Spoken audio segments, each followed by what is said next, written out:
Good evening everyone.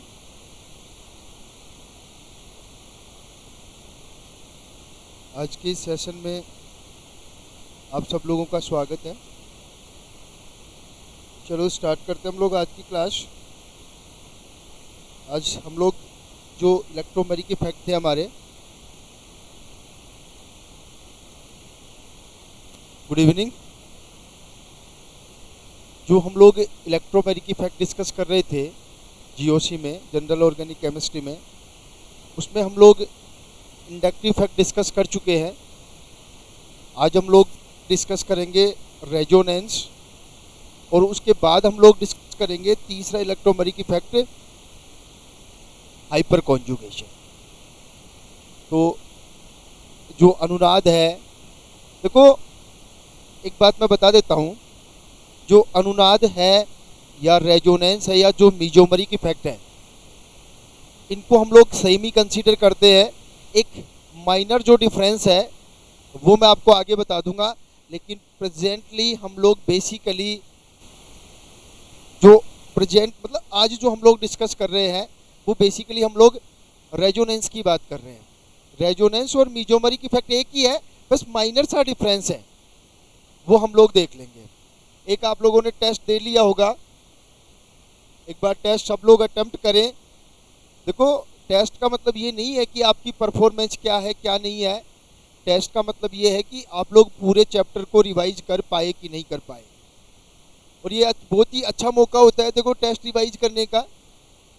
आपको पूरी कोशिश करनी चाहिए टेस्ट देने के दौरान कि आपने जितना भी पढ़ा है या रिवाइज किया है वो सारी चीज़ें आपके याद है कि नहीं है। ठीक है, तो हम लोग स्टार्ट करते हैं रेजोनेंस या फिर अनुनाद। देखो ऐसा पर्टिकुलर तो कोई डेफिनेशन इसकी नहीं है, लेकिन देखो कुछ चीज़ें आपको ध्यान रखनी है। एक्चुअल में ये कहा जाता है रेजोनेंस के बारे में कि जो रेजोनेंस है या जो अनुनाद है वो स्टेबिलिटी के लिए यूज किया जाता है। जो वर्ड है वो स्टेबिलिटी के लिए यूज किया जाता है, अस्थायित्व के लिए यूज किया जाता है। मीन्स कल भी मैंने बताया था, दोबारा बता रहा हूँ कि रेजोनेंस से क्या होगा, जो नेगेटिव चार्ज होगा या पॉजिटिव चार्ज होगा या जो डबल बॉन्ड है, जो भी है सिस्टम, उसमें इलेक्ट्रॉन डेंसिटी जो है वो डिलोकेलाइज हो जाती है। उस नेगेटिव या पॉजिटिव चार्ज का डिस्ट्रीब्यूशन हो जाता है। मीन्स वो नेगेटिव या पॉजिटिव चार्ज फैल जाता है, और फैलने से उस नेगेटिव या पॉजिटिव चार्ज की जो स्टेबिलिटी है वो इंक्रीज हो जाती है। ये दो चीज़ें वैसे आपको लोगों को ध्यान रखनी है कि जो रेजोनेंस की सारी कहानी किससे रिलेटेड है, स्टेबिलिटी से रिलेटेड है। किसी भी सिस्टम को अगर स्टेबल करना है तो हम लोग उसमें जो इलेक्ट्रॉन डेंसिटी है उसको डिस्ट्रीब्यूट कर देते हैं, उसको डिलोकेलाइज कर देते हैं। अब अगर सिंपल एक डेफिनेशन के हिसाब से देखा जाए तो जो 11th में जो एनसीईआरटी में हम लोग पढ़ते हैं उसमें साफ साफ लिखा हुआ है कि एक्चुअल में अगर कोई भी ऑर्गेनिक मॉलिक्यूल है, कोई भी कार्बनिक अणु है, उसकी जितनी भी प्रॉपर्टीज हैं उन सारी प्रॉपर्टीज को एक सिंगल स्ट्रक्चर से एक्सप्लेन नहीं किया जा सकता। कोई भी ऑर्गेनिक मॉलिक्यूल है, उसकी जितनी भी प्रॉपर्टीज हैं उन सारी प्रॉपर्टीज को हम लोग एक सिंगल स्ट्रक्चर से एक्सप्लेन नहीं करते, मतलब नहीं कर सकते। तो क्या होता है, तो अगर हमें उस मॉलिक्यूल की सारी प्रॉपर्टीज को एक्सप्लेन करना है तो हम लोग उसकी बहुत सारी डिफरेंट स्ट्रक्चर बनाने की कोशिश करते हैं, डिफरेंट स्ट्रक्चर बनाने की कोशिश करते हैं। और ये जो डिफरेंट स्ट्रक्चर होती हैं, इन्हीं स्ट्रक्चर्स को बोलते हैं रेजोनेटिंग स्ट्रक्चर, ध्यान रख लेना। इन्हीं को बोलते हैं कैनोनिकल स्ट्रक्चर, ध्यान रख लेना अच्छी तरह से, ये वर्ड आप लोग ध्यान रख लेना। और इन्हीं को बोलते हैं हाइपोथेटिकल स्ट्रक्चर्स। इन्हीं को बोलते हैं, हिंदी में क्या बोलेंगे, अनुनादी संरचनाएं। क्लियर है, कैनोनिकल स्ट्रक्चर या कैनोनिकल संरचनाएं, ठीक है, या फिर इनको काल्पनिक संरचनाएं बोलते हैं। क्लियर है कि अगर हमें किसी भी मॉलिक्यूल की सारी प्रॉपर्टीज को एक्सप्लेन करना है तो हमें उस मॉलिक्यूल की बहुत सारी 1 2 3 4 5 6 कितना भी एक जनरल वर्ड है, अलग अलग स्ट्रक्चर की रिक्वायरमेंट होती है। उन अलग अलग स्ट्रक्चर्स को जो है हम लोग या तो अनुनादी संरचना बोलते हैं, या फिर कैनोनिकल स्ट्रक्चर बोलते हैं, या फिर काल्पनिक स्ट्रक्चर बोलते हैं। तो फिर एक वर्ड तो गायब हो ही गया, कौन सा? कि उस कंपाउंड की एक्चुअल स्ट्रक्चर कौन होगी। फिर एक्चुअल स्ट्रक्चर कौन सी होगी? ये जितनी भी स्ट्रक्चर हमने बनाई वो सारी क्या बोल रहे हैं? अनुनादी संरचनाएं, या कैनोनिकल स्ट्रक्चर, या काल्पनिक स्ट्रक्चर। तो भाई फिर उसकी एक्चुअल स्ट्रक्चर कौन सी है? तो ध्यान रखना, जो उस मॉलिक्यूल की एक्चुअल स्ट्रक्चर होगी वो इन सब का मिक्सचर होगी, इन सब का एक मिक्स फॉर्म होगा। और उस मिक्स फॉर्म को जो है हम लोग बोलते हैं रेजोनेंस हाइब्रिड। ये ध्यान रख लेना, क्या बोलते हैं उसको? Resonance hybrid. हिंदी में बोलते हैं उसको अनुनाद संकर। ये आप लोग ध्यान रख लेना। और ध्यान रखना, ये जो अनुनाद संकर होता है या रेजोनेंस हाइब्रिड होता है, ये उस मॉलिक्यूल की सबसे बेस्ट स्ट्रक्चर होती है जो उसकी मैक्सिमम प्रॉपर्टीज को एक्सप्लेन कर सकती है। और ध्यान रखना, इस स्ट्रक्चर की जो अनुनाद संकर है, इसकी स्टेबिलिटी भी सबसे ज़्यादा होती है। जितनी भी रेजोनेटिंग स्ट्रक्चर होंगी, या कैनोनिकल स्ट्रक्चर होंगी, या काल्पनिक स्ट्रक्चर होंगी, तो उन सबसे ज़्यादा स्टेबिलिटी होगी उस रेजोनेंस हाइब्रिड या अनुनाद संकर की। ये सिंपल सी कुछ 3 4 चीज़ें आपको ध्यान रखनी है कि रेजोनेंस की नीड क्यों होती है या क्यों हुई।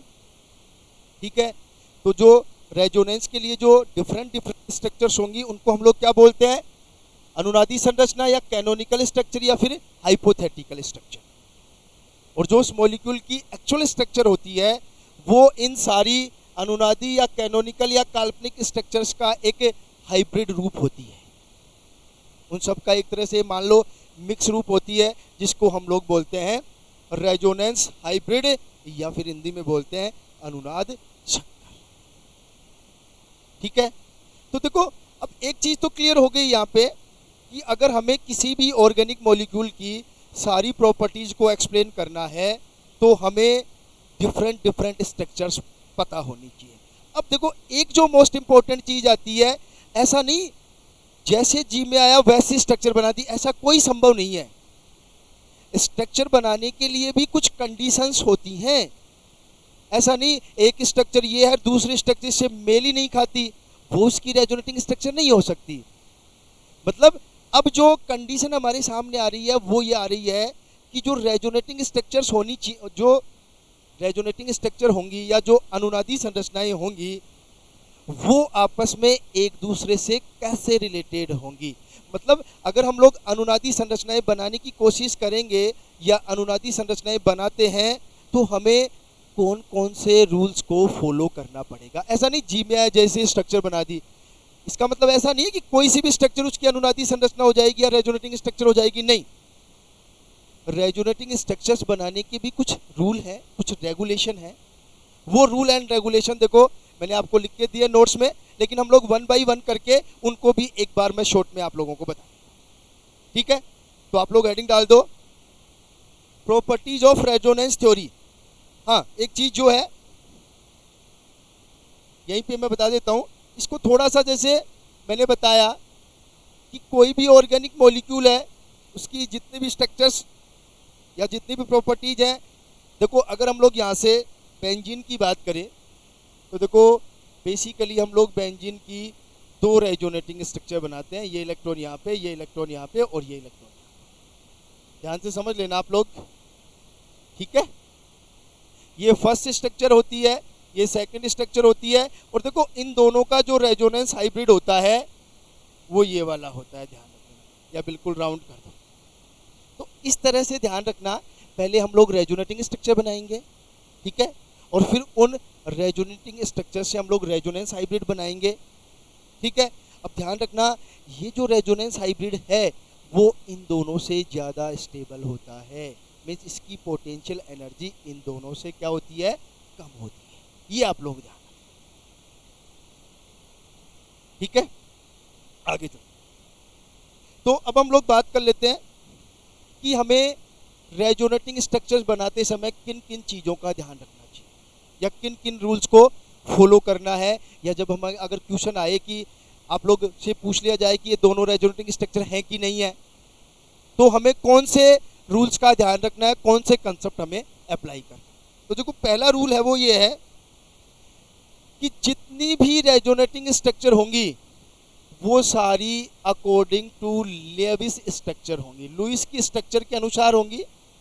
और लुईस की स्ट्रक्चर के अनुसार होंगी इसका मतलब ये है, लुईस की स्ट्रक्चर के अकॉर्डिंग होंगी इसका मतलब ये है कि कोई भी एटम अगर हम लोग स्ट्रक्चर में लिखेंगे तो उसकी जो वैलेंसी है या उसके पास जो लोन पेयर है या उसके पास जो इलेक्ट्रॉन पेयर है या उस पर पॉजिटिव है या नेगेटिव है, वो अकॉर्डिंग टू लुईस स्ट्रक्चर होगा। जैसे हम लोग एक एग्जांपल दे सकते हैं, लुईस स्ट्रक्चर में हम लोग क्या पढ़ते हैं कि कार्बन कितने बॉन्ड बनाता है, 4 बॉन्ड। तो ध्यान रखना कार्बन कभी भी 5 बॉन्ड नहीं बनाएगा, कार्बन कभी भी 5 बॉन्ड नहीं बनाएगा, क्योंकि वो जैसे ही 5 बॉन्ड बनाता है वो लुईस स्ट्रक्चर को डिफीट कर देगा, मतलब उसको वोलेट कर देगा, उसको फॉलो नहीं करेगा, क्योंकि लुईस स्ट्रक्चर क्या कहती है, कार्बन कितने बॉन्ड बनाता है, 4 बॉन्ड बनाता है। ऐसे ही अगर नाइट्रोजन की बात करें, ठीक है, अब देखो लुईस स्ट्रक्चर क्या कहती है कि नाइट्रोजन जो है वो ट्राईवैलेंट होता है with 1 lone pair, with 1 lone pair. तो अगर हम लोग न्यूट्रल नाइट्रोजन की बात करें, ध्यान से समझ लेना, तो वो कभी भी टेट्रावैलेंट नहीं हो सकता है, न्यूट्रल नाइट्रोजन। हाँ, नाइट्रोजन टेट्रावैलेंट हो सकता है किस कंडीशन में, जब नाइट्रोजन के पास कौन सा चार्ज हो, पॉजिटिव चार्ज हो। लुईस स्ट्रक्चर का मतलब ये है। क्लियर हो गया कि लुईस स्ट्रक्चर ये कहती है कि किसी भी एटम की जितनी वैलेंसी या संयोजकता है उसी के अकॉर्डिंग हमें बॉन्ड बनाना है सारी रेजोनेटिंग स्ट्रक्चर्स में। ऐसा नहीं कार्बन के 5 बॉन्ड भी बना दिए, 6 भी बना दिए, ऐसा कुछ नहीं चलेगा। ऐसे ही ऑक्सीजन, ऑक्सीजन जो है वो सबको पता है 2 बॉन्ड बनाता है, लेकिन ये 3 बॉन्ड बना सकता है पॉजिटिव चार्ज के साथ। लेकिन ध्यान रखना कभी भी न्यूट्रल ऑक्सीजन जो है ना वो 3 बॉन्ड नहीं बनाएगा। एक तरह से ये ध्यान रखना कि लुईस स्ट्रक्चर का मतलब है कि जो भी रेजोनेटिंग स्ट्रक्चर बनाएंगे सारे के सारे एटम्स का ऑक्टेट कंप्लीट करने की कोशिश करेंगे। हाँ, हो सकता है जैसे कार्बोकैटायन में नहीं कर पाएंगे, लेकिन हमारा जो डायरेक्शन रहेगा अकॉर्डिंग टू लुईस स्ट्रक्चर, हम मैक्सिमम एटम्स का ऑक्टेट कंप्लीट करने की कोशिश करेंगे। तो ये पहली बात ध्यान रख लेना, जो भी रेजोनेटिंग स्ट्रक्चर होगी वो लुईस स्ट्रक्चर के अकॉर्डिंग होगी। दूसरा पॉइंट देखते हैं हम लोग। दूसरा इंपॉर्टेंट पॉइंट क्या है हमारा, देखो कि जो रेजोनेंस है, देखो 2 चीजें हैं आपके पास, पहले तो समझ लेना एक बार।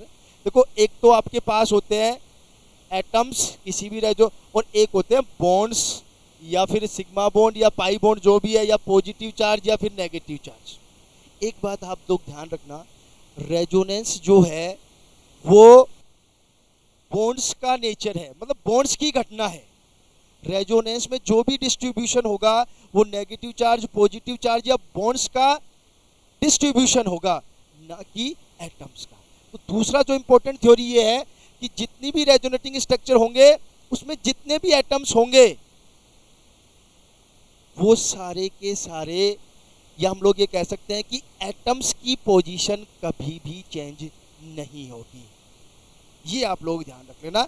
अगर एटम्स की पोजीशन चेंज हो रही है उनको बोलते हैं रीअरेंजमेंट की स्ट्रक्चर, और अगर केवल इलेक्ट्रॉन्स की पोजीशन चेंज हो रही है उनको बोलते हैं रेजोनेटिंग स्ट्रक्चर। ये माइंड में सेट कर लेना, अगर एटम्स की पोजीशन चेंज होती है उनको बोलते हैं रीअरेंजमेंट की स्ट्रक्चर, और अगर केवल इलेक्ट्रॉन्स की पोजीशन चेंज होती है तो उनको बोलते हैं रेजोनेटिंग स्ट्रक्चर। अगर हम लोग यहाँ पे बात करें, सपोज हमारे पास ये वाला एक सिस्टम है, ठीक है, और अगर यहाँ से इसको मैं इसमें कन्वर्ट कर दूँ, सपोज CH, और इसके पास 1 इलेक्ट्रॉन, तो ध्यान रखना यहाँ पे 2 हाइड्रोजन थे, यहाँ पे 1 ही हाइड्रोजन है, तो यहाँ पे एटम्स की पोजीशन चेंज हो गई है। इसका मतलब ध्यान रखना ये वाली स्ट्रक्चर इसकी रेजोनेटिंग स्ट्रक्चर नहीं है। ये सबसे बेस्ट तरीका होता है ये चेक करने का कि ये रेजोनेटिंग स्ट्रक्चर्स हैं कि नहीं है।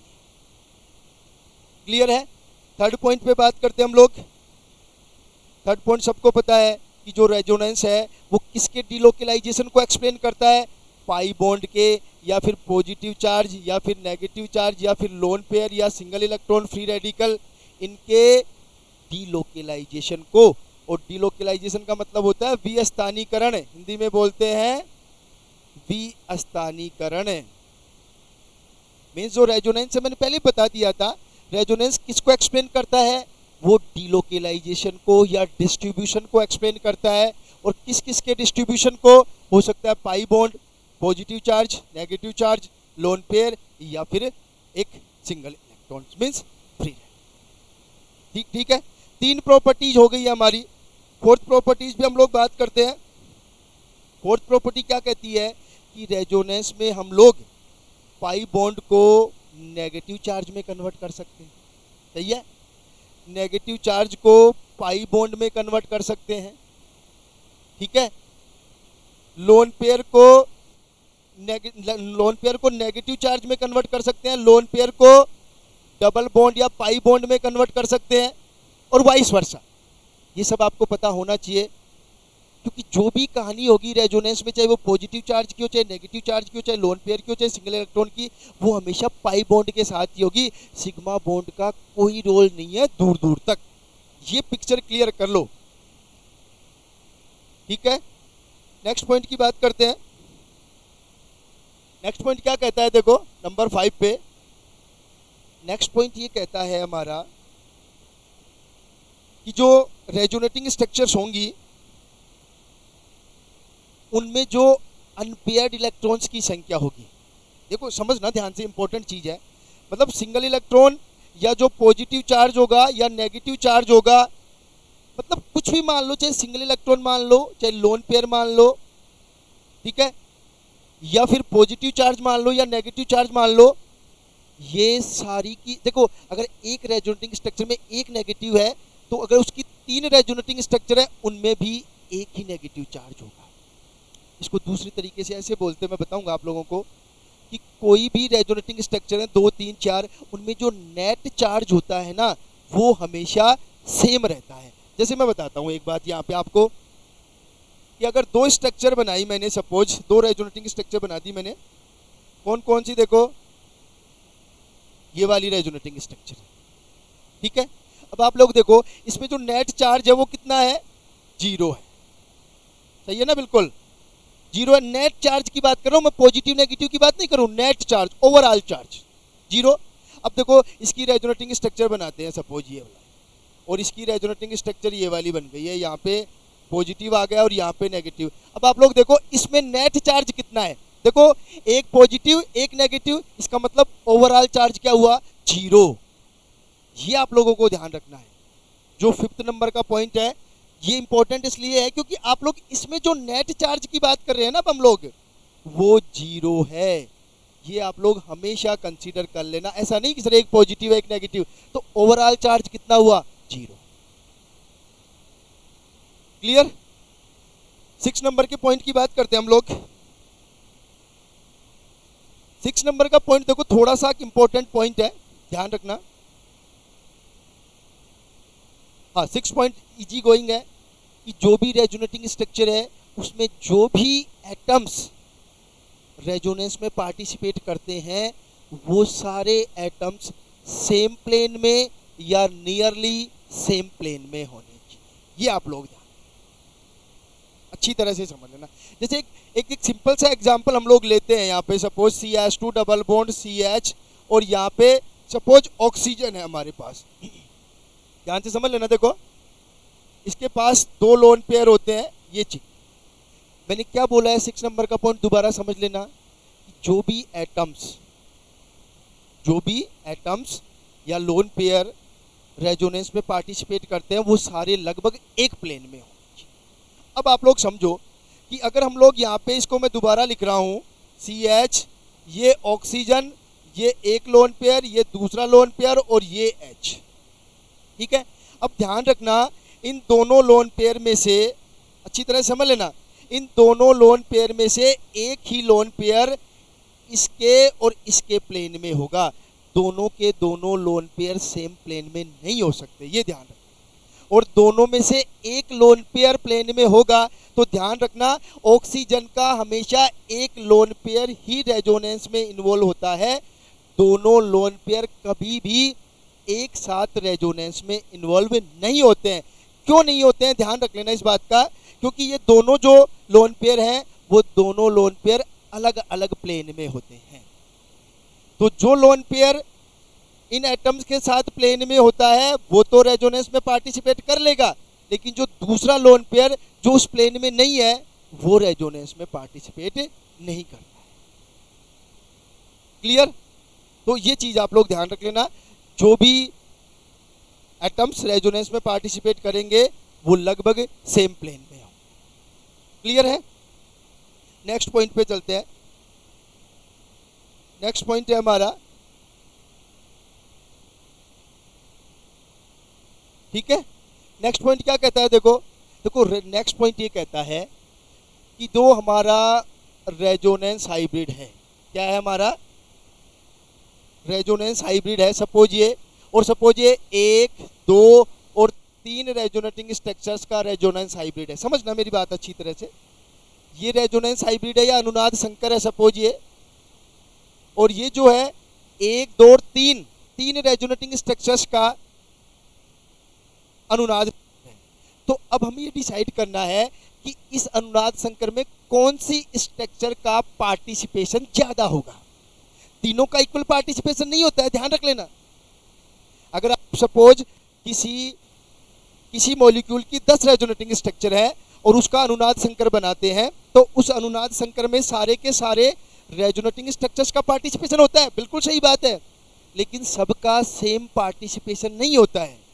तो फिर आप पूछोगे कि सर किसका ज़्यादा किसका कम, तो आपको सीधी सी बात ध्यान रखनी है, जो रेजोनेटिंग स्ट्रक्चर जितनी ज़्यादा स्टेबल होगी, जो रेजोनेटिंग स्ट्रक्चर जितनी ज़्यादा स्टेबल होगी उसका पार्टिसिपेशन उतना ही ज़्यादा होगा।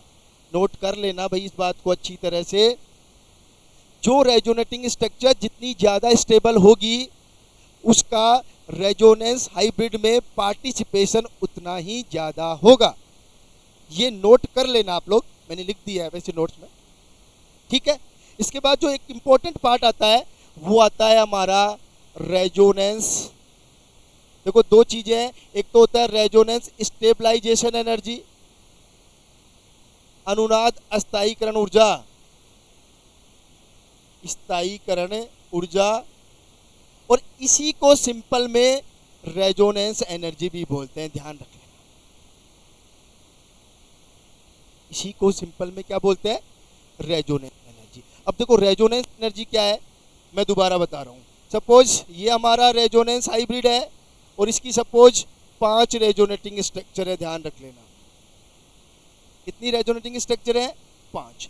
अब देखो एक चीज तो आपको पहले क्लियर होनी चाहिए, एनसीईआरटी की बुक में क्लियर कट लिखा है, आप लोग पढ़ना एक बार, कि ये जो रेजोनेंस हाइब्रिड होता है इसकी एनर्जी इन 5 से कम होती है। इसका मतलब सबसे क्लियर कंसेप्ट हो गया कि रेजोनेंस हाइब्रिड इन सबसे ज्यादा स्टेबल होता है, ठीक है, ये बात तो क्लियर है। अब रेजोनेंस एनर्जी क्या होती है, देखो ध्यान रखना, रेजोनेंस एनर्जी का सीधा सा कंसेप्ट है कि इन 5 स्ट्रक्चर्स में से जो सबसे ज्यादा स्टेबल होगा, जो रेजोनेटिंग स्ट्रक्चर सबसे ज्यादा स्टेबल होती है उसकी एनर्जी और इस रेजोनेंस हाइब्रिड की एनर्जी का जो डिफरेंस है उसको बोलते हैं रेजोनेंस एनर्जी, अनुनाद ऊर्जा। चेक कर लो आप लोग इस लाइन को, रेजोनेंस एनर्जी क्या है कि जितनी भी रेजोनेटिंग स्ट्रक्चर है उनमें से जो सबसे ज्यादा स्टेबल रेजोनेटिंग स्ट्रक्चर है या फिर जिसकी एनर्जी सबसे कम है,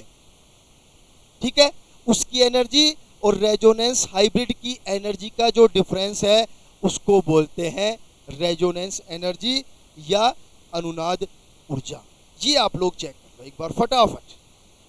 यहां तक किसी को कोई इश्यू हो तो आप लोग पूछ लो मेरे से, अदरवाइज आगे चलते हैं हम लोग।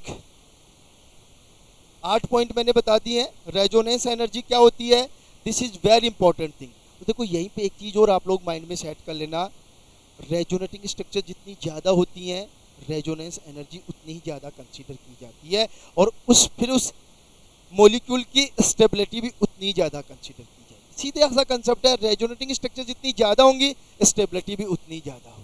कोई भी सिस्टम, चाहे वो पॉजिटिव चार्ज हो, चाहे नेगेटिव चार्ज हो, चाहे डबल बॉन्ड हो, चाहे लोन पेयर हो। क्लियर है? तो ये 8 पॉइंट मैंने बता दिए हैं। अगर इन 8 पॉइंट्स में किसी को कोई इश्यू हो तो आप लोग बता दो, अदरवाइज आगे चले। फटाफट रिप्लाई कर दो आप लोग। इन 8 पॉइंट्स में किसी को कोई इश्यू हो तो देख लो, अदरवाइज आगे चले। फटाफट रिप्लाई कर दो आप लोग। आगे चले? ठीक है, आगे चलते हैं। देखो 9वें पॉइंट की बात करते हैं हम लोग। इसी बोर्ड पे बता देता हूं मैं थोड़ा सा आपको।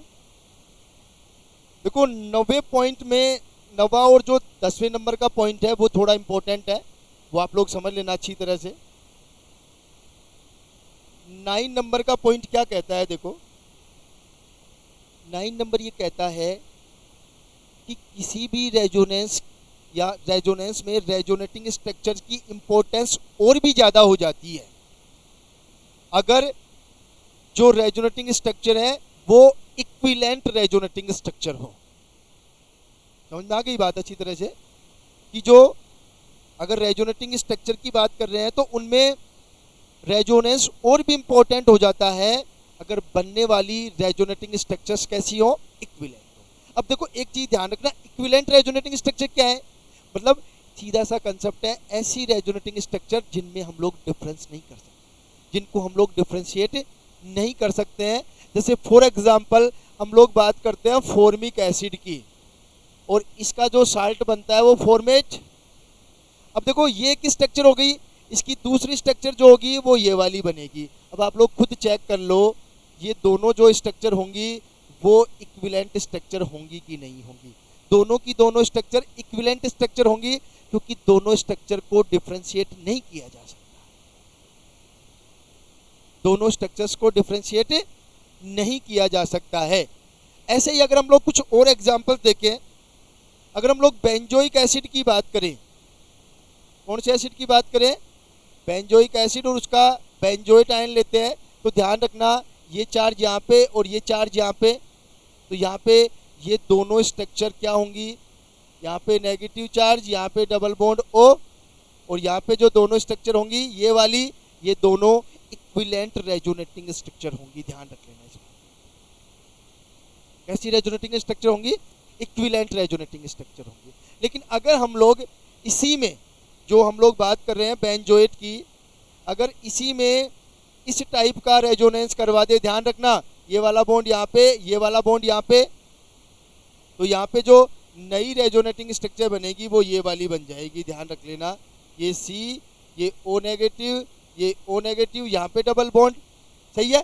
तो ध्यान रखना ये दोनों स्ट्रक्चर जो हैं वो नॉन इक्विवेलेंट हैं, ये दोनों इक्विवेलेंट स्ट्रक्चर नहीं होंगी, क्योंकि देखो यहाँ पे नेगेटिव, यहाँ पे दोनों ऑक्सीजन पे नेगेटिव है। ठीक है? अगर आगे बात करें तो देखो ये वाला बॉन्ड इधर शिफ्ट होगा, ये वाला बॉन्ड इधर शिफ्ट होगा, तो इसकी जो नेक्स्ट रेजोनेटिंग स्ट्रक्चर बनेगी वो क्या बनेगी? ये यहाँ पे ये पॉजिटिव चार्ज, सही है, ये डबल बॉन्ड यहाँ पे, ये CO- माइनस और ये O माइनस। अब देखो ये दोनों स्ट्रक्चर भी इक्विवेलेंट नहीं है, क्योंकि ध्यान रखना इन दोनों की स्टेबिलिटी अलग अलग होगी। ये ध्यान रख लेना आप लोग अच्छी तरह से। ये दोनों स्ट्रक्चर भी इक्विवेलेंट नहीं है। क्यों नहीं है ये ध्यान रख लेना, क्योंकि इन दोनों की स्टेबिलिटी क्या है? अलग अलग है। इक्विवेलेंट होने का मतलब ये है उन दोनों स्ट्रक्चर्स की स्टेबिलिटी भी क्या होनी चाहिए? सेम होनी चाहिए। क्लियर है बात ये अच्छी तरह से, कि कौन सी स्ट्रक्चर्स इक्विवेलेंट होंगी, कौन सी स्ट्रक्चर्स इक्विवेलेंट नहीं होंगी या नॉन इक्विवेलेंट होंगी। कभी भी आप लोगों को जज करने के लिए बोला जाए तो आप लोग जज कर सकते हो इस बात को कि कौन सी स्ट्रक्चर्स इक्विवेलेंट है और कौन सी स्ट्रक्चर जो होंगी वो नॉन इक्विवेलेंट। क्लियर है? एक लास्ट पॉइंट और है हमारा, फिर हम लोग आगे चलेंगे। वैसे वो बता चुका हूं मैं लास्ट पॉइंट, लेकिन फिर भी हम लोग एक बार डिस्कस कर लेते हैं कि जितनी भी रेजोनेटिंग स्ट्रक्चर्स होंगी, जितनी भी अनुनादी संरचनाएं होंगी या रेजोनेटिंग स्ट्रक्चर्स होंगी, वो उन सारी स्ट्रक्चर्स में जितने भी न्यूक्लियाई होंगे, जितने भी न्यूक्लियाई होंगे या जितने भी एटम्स होंगे, उन सब एटम्स की पोजीशन हमेशा सेम रहती है। ये मैं पहले भी बता चुका हूँ, वही बात है, ये इंपॉर्टेंट बात जो है कि जितने भी एटम होंगे या जितने भी न्यूक्लियाई होंगे, उन सब की पोजीशन क्या होगी, हमेशा सेम होगी, उनकी पोजीशन चेंज नहीं होगी। अगर एटम्स की पोजीशन चेंज हो गई तो बेसिकली उनको रीअरेंजमेंट, पुनर्विन्यासित मतलब संरचनाएं बोलती हैं। कौन सी संरचनाएं बोलते हैं? पुनर्विन्यास की संरचनाएं, रीअरेंजमेंट की स्ट्रक्चर्स। अगर किसकी पोजीशन चेंज हो गई? एटम्स की पोजीशन चेंज हो गई। और अगर केवल इलेक्ट्रॉन्स की बॉन्ड्स की पोजीशन चेंज है तो उनको हम लोग बोलते हैं अनुनादी संरचनाएं या फिर रेजोनेटिंग स्ट्रक्चर्स। तो ये सारी चीजें एक बार 10 पॉइंट जो मैंने बताए आपको, वो सारे पॉइंट्स आपको पता होना चाहिए रेजोनेटिंग स्ट्रक्चर्स के बारे में। एक बार फटाफट चेक कर लो आप लोग, अगर किसी पॉइंट में कोई इश्यू हो तो आप लोग पूछ लो।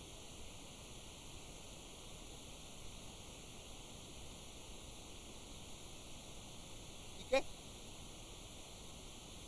अदरवाइज आगे चलते हम लोग। वैसे सिंपली मैंने आपको लिख के दिया है, हिंदी में भी मैंने प्रोवाइड करवा दिए नोट्स, इंग्लिश वाले पहले ही भेज दिए थे। ठीक है,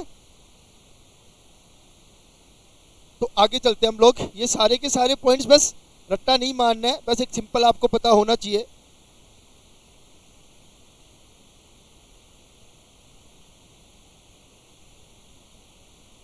जस्ट 1 मिनट।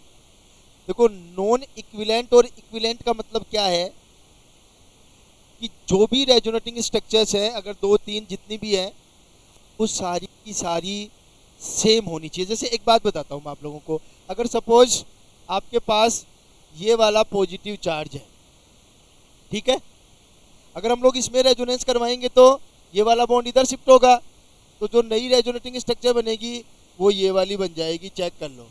और एक बार अगर इस बॉन्ड को हम लोग इधर शिफ्ट करवा देंगे तो जो नई वाली रेजोनेटिंग स्ट्रक्चर बनेगी वो ये वाली बन जाएगी। अब आप लोग चेक करो खुद कि अगर हम लोग इसकी और इसकी बात करें तो इन तीनों को हम लोग डिफ्रेंशिएट नहीं कर सकते हैं, क्योंकि तीनों की स्टेबिलिटी भी सेम है, इन तीनों की स्टेबिलिटी भी सेम है। और एक तरह से इनकी जो देखें, अगर स्ट्रक्चर को देखें तो वो स्ट्रक्चर भी लगभग सेम।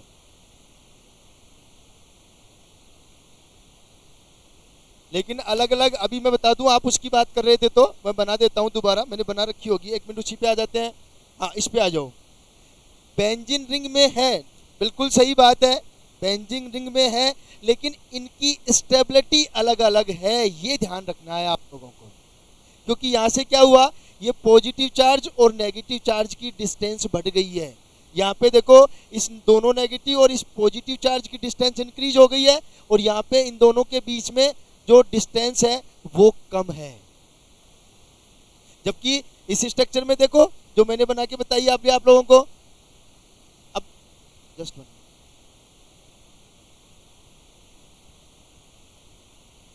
ये स्ट्रक्चर देखो, इसमें तीनों स्ट्रक्चर सेम हैं। मैंने क्या कहा, इक्विवेलेंट का मतलब उनकी स्टेबिलिटी भी सेम होनी चाहिए।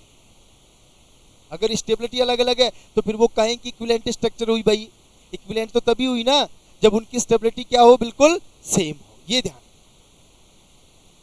कोई इश्यू है या मेरी बात समझ में आ गई आपको? इक्विवेलेंट का मतलब उनकी स्टेबिलिटी भी सेम होनी चाहिए, अदरवाइज तो फिर कैसे, अगर स्टेबिलिटी नहीं है तो वो इक्विवेलेंट हो ही नहीं सकती फिर। जबकि और किसी भी स्ट्रक्चर में देख लो आप, ये मैंने बनाई है, इनमें देख लो, तीनों की स्टेबिलिटी भी सेम होगी। क्लियर है? आगे चलते हैं। अब देखो, हम लोग आते हैं पॉसिबिलिटी ऑफ रेजोनेंस, कि रेजोनेंस कहाँ कहाँ हो सकता है। देखो, एक चीज तो आप लोग हमेशा माइंड में सेट कर लेना कि रेजोनेंस का नाम आते ही मैक्सिमम जो पॉसिबिलिटी है वो पाई बॉन्ड की, चाहे पाई बॉन्ड टूटे चाहे पाई बॉन्ड बने। देखो, ये माइंड में सेट कर लो कि रेजोनेंस का नाम आते ही आपके माइंड में क्या जाना चाहिए, पाई बॉन्ड। अब वो पाई बॉन्ड हो सकता है टूट रहा हो या फिर पाई बॉन्ड बन रहा हो, बस। क्लियर है? तो देखो, तीन तरह की पॉसिबिलिटी हो सकती है यहाँ पे रेजोनेंस में। कौन कौन सी पॉसिबिलिटी है मैंने बना दिया है। देखो, एक तो इस टाइप की पॉसिबिलिटी हो सकती है और इसको बोलते हैं पाई बॉन्ड का पाई बॉन्ड के साथ रेजोनेंस। इसका मतलब डबल बॉन्ड का डबल बॉन्ड के साथ रेजोनेंस हो सकता है, डबल बॉन्ड का ट्रिपल बॉन्ड के साथ रेजोनेंस हो सकता है, ट्रिपल बॉन्ड का ट्रिपल बॉन्ड के साथ रेजोनेंस हो सकता है। ठीक है, और यहाँ पे इस डबल बॉन्ड का डबल बॉन्ड, लेकिन एक डबल बॉन्ड, ये वाला डबल बॉन्ड पोलर है, ये वाला नॉन पोलर है। तो ध्यान रखना, सबसे पहली पॉसिबिलिटी है वो पाई बॉन्ड का पाई बॉन्ड के साथ रेजोनेंस। क्लियर है बिल्कुल। लेकिन ध्यान रखना, एक और कंडीशन जो है, जितने भी एटम रेजोनेंस में पार्टिसिपेट करेंगे वो सारे के सारे सेम प्लेन में होने चाहिए, मैंने लिखे हैं नोट्स में। और दूसरी कंडीशन ये है कि जो डबल बॉन्ड है वो अल्टरनेट सीक्वेंस में होने चाहिए। Double bond single bond double bond, ऐसा नहीं double bond double bond double bond, वो नहीं चलेगा। अगर इस टाइप के डबल बॉन्ड होते हैं, double bond single bond double bond single bond, इनको बोलते हैं कॉन्जुगेटेड डबल बॉन्ड, संयुग्मित द्विबंध। मतलब रेजोनेंस के लिए मस्ट कंडीशन है कि जो भी डबल बॉन्ड होंगे वो कॉन्जुगेटेड होने चाहिए, आइसोलेटेड नहीं होने चाहिए। आइसोलेटेड का मतलब होता है मतलब यहाँ पे डबल बॉन्ड फिर सिंगल आ जाए, उनको बोलते हैं आइसोलेटेड डबल बॉन्ड। यार अगर कम नीचे बताता हूँ मैं एक बार थोड़ा सा आपको, देखो मैंने लिख भी दिया है दो तीन चीजें, चलो मैं दोबारा बता दूंगा एक बार पहले डबल। तो अगर ऐसी सिचुएशन है आपके पास, ये डबल बॉन्ड ये सिंगल ये डबल बॉन्ड, तो इस टाइप के डबल बॉन्ड को बोलते हैं आइसोलेटेड डबल बॉन्ड, हिंदी में बोलते हैं विलगित द्विबंध। ठीक है, और अगर कंटिन्यू डबल बॉन्ड आ गए, ये सी है सी, इनको बोलते हैं क्यूमुलेटेड डबल बॉन्ड्स। तो यहाँ पे भी रेजोनेंस नहीं है, यहाँ पे भी रेजोनेंस नहीं है। रेजोनेंस के लिए मस्ट कंडीशन है कि जो भी डबल बॉन्ड होंगे वो हमेशा अल्टरनेट सीक्वेंस में होने चाहिए, कॉन्जुगेशन में होना चाहिए, डबल बॉन्ड सिंगल बॉन्ड, इस सीक्वेंस में। क्लियर है। दूसरी जो पॉसिबिलिटी है हमारी, वो दूसरी पॉसिबिलिटी क्या है, देखो दूसरी पॉसिबिलिटी क्या कहती है, देखो डबल बॉन्ड का कॉन्जुगेशन या डबल बॉन्ड का रेजोनेंस, ये सिंगल बॉन्ड और ये कार्बन, इस कार्बन पर हो सकता है पॉजिटिव चार्ज हो, नेगेटिव चार्ज हो, लोन पेयर सिंगल मतलब सिंगल इलेक्ट्रॉन हो, ओड इलेक्ट्रॉन हो और लोन पेयर हो। मीन्स हम लोग क्या कह सकते हैं यहाँ पे कि पाई बॉन्ड का पॉजिटिव चार्ज के साथ कॉन्जुगेशन या रेजोनेंस, पाई बॉन्ड का नेगेटिव चार्ज के साथ रेजोनेंस, पाई बॉन्ड का सिंगल इलेक्ट्रॉन फ्री रेडिकल के साथ कॉन्जुगेशन या रेजोनेंस, और पाई बॉन्ड का लोन पेयर के साथ रेजोनेंस। ये चार पॉसिबिलिटीज बन जाएंगी यहाँ पे। ये एक अलग पॉसिबिलिटी है पाई बॉन्ड का पाई बॉन्ड के साथ रेजोनेंस, और यहाँ पे एक पॉसिबिलिटी है पाई बॉन्ड का पॉजिटिव चार्ज के साथ, देखो पाई तो आएगा ही, पाई बॉन्ड का नेगेटिव चार्ज के साथ पाई बॉन्ड का लोन पेयर या फिर single electron means free radical के साथ रेजोनेंस, और जो पाई बॉन्ड है उसका लोन पेयर के साथ रेजोनेंस। चेक कर लो आप लोग हमेशा, ये सारी चीजें माइंड में सेट होनी चाहिए। तो एक पॉसिबिलिटी हो गई, दूसरी पॉसिबिलिटी, तीसरी, चौथी और पांचवी पॉसिबिलिटी हो गई। एक और पॉसिबिलिटी बनती है कि आपके पास दो एटम है ऐसे जुड़े हुए ए और बी, लेकिन एक एटम के पास तो है या तो लोन पेयर है या फिर नेगेटिव चार्ज है, और जो दूसरा एटम है हमारा उसके पास या तो पॉजिटिव चार्ज है या फिर वैकेंट ऑर्बिटल्स है, तब भी या वहां पर भी रेजोनेंस की पॉसिबिलिटी है। अब आपके माइंड में एक क्वेश्चन आएगा कि सर यहाँ तो कहीं पाई बॉन्ड आ ही नहीं रहा, तो बताओ फिर इसको रेजोनेंस कंसीडर क्यों कर रहे हैं। इस वाले का रिप्लाई कर दो आप लोग। मैंने अभी कहा था आपको कि रेजोनेंस के लिए पाई बॉन्ड जरूर होना चाहिए, मैंने अभी कहा था चाहे बने चाहे टूटे, लेकिन पाई बॉन्ड कहानी आनी चाहिए। जबकि इसमें तो कहीं पाई बॉन्ड नजर नहीं आ रहा आप लोगों को भाई, फिर भी हम लोग इसको रेजोनेंस की कैटेगरी में ले रहे हैं। इसका क्या कारण है, फटाफट रिप्लाई कर दो, फटाफट रिप्लाई कर दो आप लोग कि जो तीसरे टाइप का रेजोनेंस है उसको भी मैंने रेजोनेंस में कंसीडर किया है, जबकि वहाँ पाई बॉन्ड नहीं है, फिर भी हम लोग उसको रेजोनेंस बोल रहे हैं। ऐसा क्यों? फटाफट रिप्लाई करो आप लोग।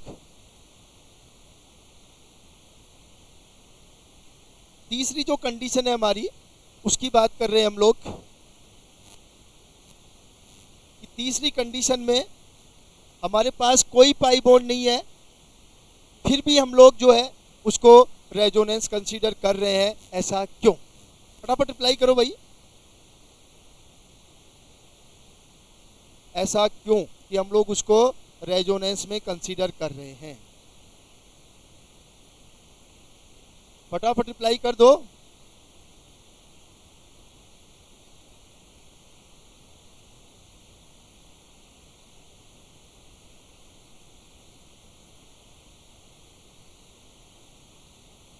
ऐसा क्योंकि हम लोग इसको रेजोनेंस में क्यों कंसीडर कर रहे हैं, जबकि यहाँ पे पाई बॉन्ड नहीं है?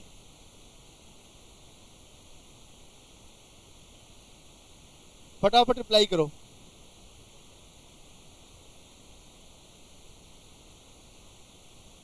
अरे देखो, अभी तो मैंने कहा था चाहे पाई बॉन्ड का फॉर्मेशन हो चाहे पाई बॉन्ड टूटे, तो ध्यान रखना अगर ये लोन पेयर इधर आएगा तो स्ट्रक्चर क्या बनेगी? CH2 डबल बॉन्ड NH2, इस पे पॉजिटिव चार्ज, तो यहाँ पे पाई बॉन्ड का फॉर्मेशन होता है, इसलिए इसको रेजोनेंस में कंसीडर करेंगे।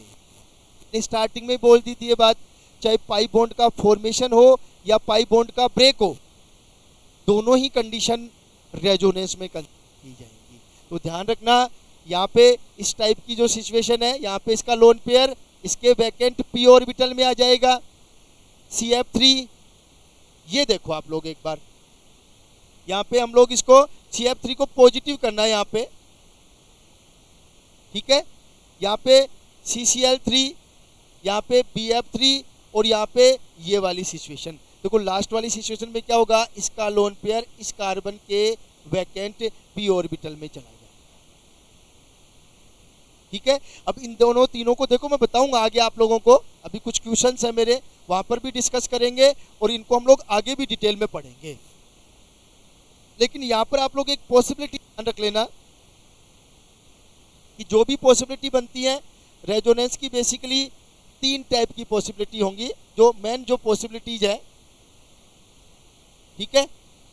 पाई बॉन्ड का पाई बॉन्ड के साथ रेजोनेंस हो सकता है, पाई बॉन्ड का पॉजिटिव चार्ज के साथ, पाई बॉन्ड का नेगेटिव चार्ज के साथ, पाई बॉन्ड का फ्री रेडिकल के साथ, पाई बॉन्ड का लोन पेयर के साथ, और यहाँ पे जो थर्ड पॉसिबिलिटी है वो इस टाइप की पॉसिबिलिटी है कि किसी भी एटम का लोन पेयर या नेगेटिव चार्ज किसी दूसरे एटम के वैकेंट ऑर्बिटल, मतलब पॉजिटिव का मतलब ही वैकेंट ऑर्बिटल ही है अगर देखा जाए तो मेनली, तो किसी एटम का जो नेगेटिव या जो लोन पेयर है वो किसी दूसरे एटम के नियरेस्ट एटम जो बिल्कुल उससे बॉन्डेड है उसके वैकेंट ऑर्बिटल में वो इलेक्ट्रॉन डोनेट कर सकता है, तो भी क्या होगा?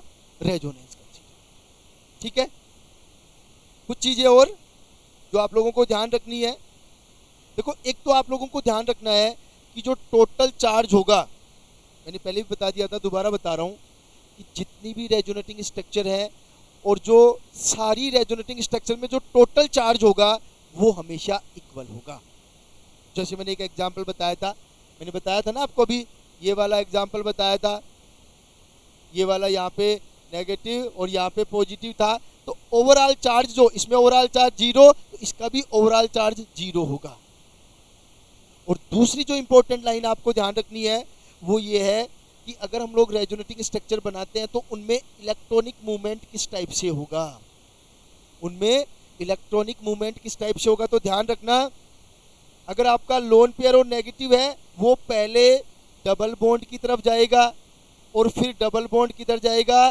पॉजिटिव चार्ज की तरफ जाएगा। ये सीक्वेंस आपको हमेशा ध्यान रखनी है, ये बहुत इंपॉर्टेंट सीक्वेंस है, ये आपको इलेक्ट्रॉनिक मूवमेंट के बारे में बताएगा कि अगर लोन पेयर या फिर नेगेटिव चार्ज है तो वो पहले डबल बॉन्ड की तरफ जाएगा और फिर डबल बॉन्ड जो है वो किधर जाएगा?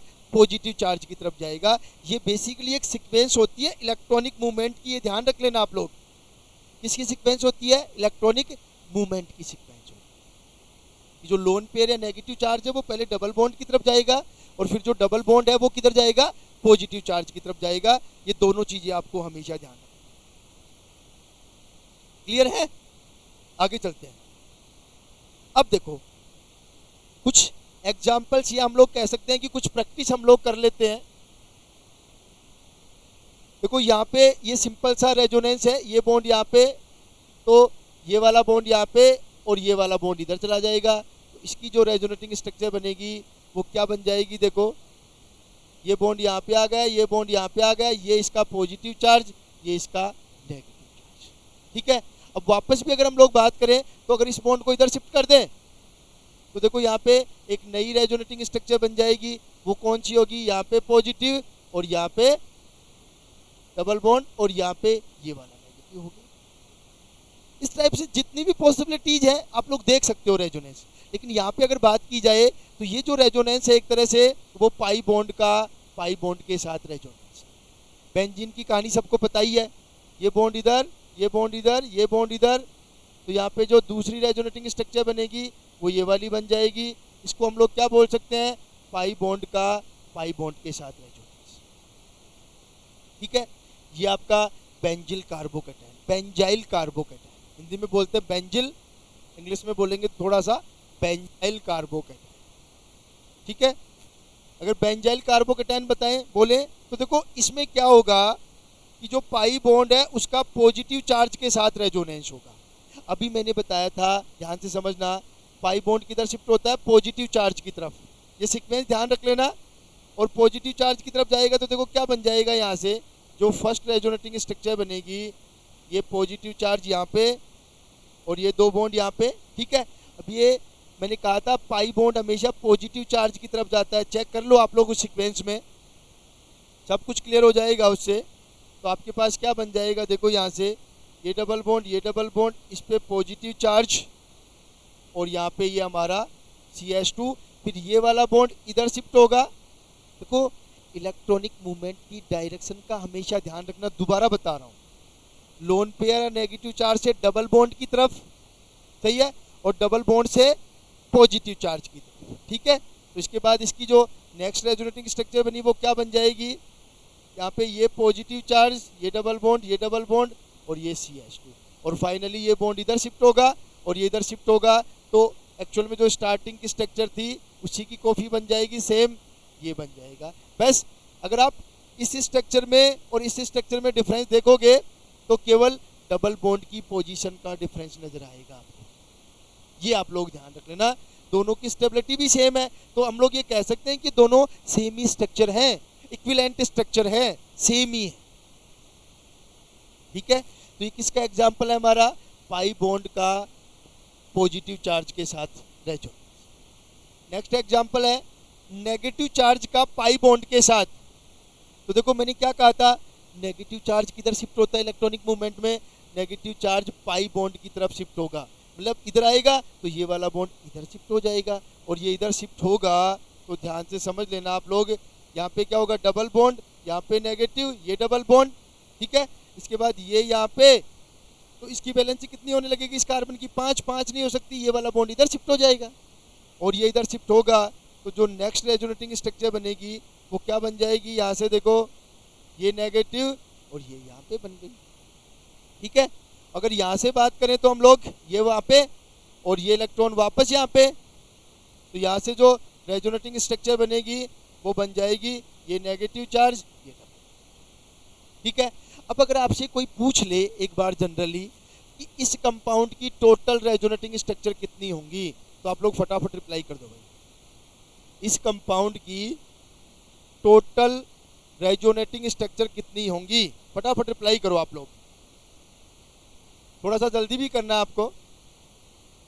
टोटल रेजोनेटिंग स्ट्रक्चर कितनी होंगी इस कंपाउंड की, इसको बोलते हैं साइक्लोपेंटाडाइइनाइल, साइक्लोपेंटाडाइइनाइल एनायन। तो कितनी होंगी इसकी टोटल रेजोनेटिंग स्ट्रक्चर इस वाले कंपाउंड की, चेक कर लो फटाफट आप लोग और फटाफट रिप्लाई कर दो।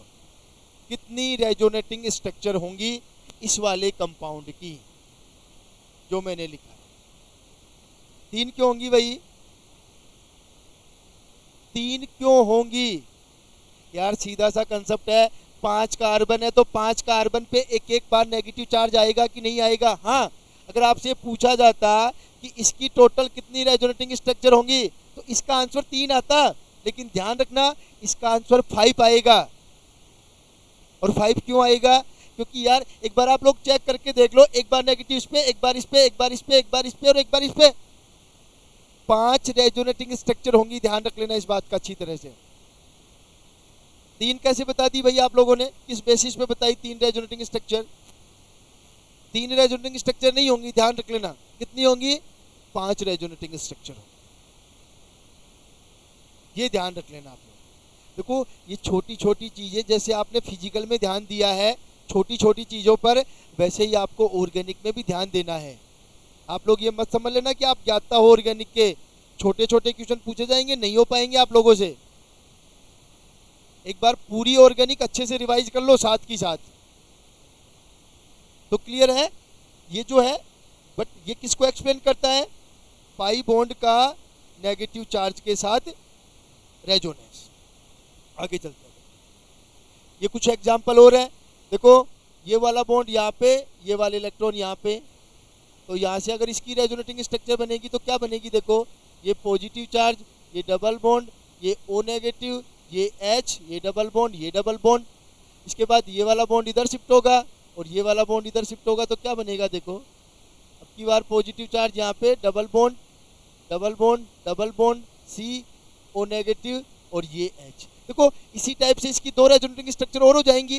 बट हमें ध्यान रखना था ये जो रेजोनेंस है वो पाई बॉन्ड का पाई बॉन्ड के साथ रेजोनेंस है, ये इंपॉर्टेंट चीज है। देखो अगर एल्को फिनोल की बात करते हैं तो फिनोल में देखो इसका लोन पेयर यहाँ पे, मैंने पहले ही कहा था नेगेटिव चार्ज हो चाहे लोन पेयर हो वो हमेशा डबल बॉन्ड की तरफ जाएगा। इसकी तरफ जाएगा डबल बॉन्ड की तरफ, तो ये वाले इलेक्ट्रॉन यहाँ पे आ जाएंगे और जब ये इलेक्ट्रॉन यहाँ पे आएंगे तो ध्यान से समझ लेना आप लोग, ये नेगेटिव सही है बिल्कुल, ये OH और इस पे पॉजिटिव। अब देखो ये नेगेटिव डबल बॉन्ड की तरफ जाएगा तो ये इलेक्ट्रॉन इधर शिफ्ट होंगे और जब ये इलेक्ट्रॉन इधर शिफ्ट होंगे तो ध्यान से समझना, ये नेगेटिव, ये डबल बॉन्ड, ये OH और इस पे पॉजिटिव। क्लियर है? इसके बाद ये फिर नेगेटिव डबल बॉन्ड की तरफ जाएगा तो ये इलेक्ट्रॉन इधर जाएंगे और ये इधर जाएगा तो यहाँ पे ये नेगेटिव, ये डबल बॉन्ड, ये हमारा OH और इस पे पॉजिटिव। ठीक है? और फाइनली अगर हम लोग इस नेगेटिव को यहाँ पे और इसको इधर लेके जाएंगे तो आपकी जो लास्ट की रेजोनेटिंग स्ट्रक्चर होगी वो ये वाली बन जाएगी। जो स्टार्टिंग वाली थी वो सेम हो जाएगी, बस केवल डबल बॉन्ड की पोजीशन का डिफरेंस होगा। ठीक है? इसमें हमने पहले डिस्कस कर ही लिया है, 3 रेजोनेटिंग स्ट्रक्चर बनेंगी, ध्यान रख लेना। अगर यहाँ पे हम लोग बात करें नीचे अब, तो देखो ये किसको एक्सप्लेन करता है? पाई बॉन्ड का नेगेटिव चार्ज के साथ रेजोनेंस। कौन से वाले में? नंबर 4 में 7 रेजोनेटिंग स्ट्रक्चर होंगी क्या? नंबर 4 कौन सा है भाई? नहीं 7 कैसे होंगी भाई? नंबर 4 यही तो है, 7 कैसे होंगी? 7 पोस्ट भाई आप सीधा सा देखो ना यार, नेगेटिव चार्ज है आपके पास और 5 एटम है, तो 5 एटम पर एक बार नेगेटिव चार्ज आ जाएगा। 7 बार ऐसा कैसे बनाओगे कि 7 बार मतलब 7 टाइप के स्ट्रक्चर बन जाएं? आगे बताऊंगा मैं और भी, जब हम लोग रेजोनेंस के एप्लीकेशन पढ़ेंगे तब हम लोग डिस्कस करेंगे, और भी चीजें क्लियर होंगी। देखो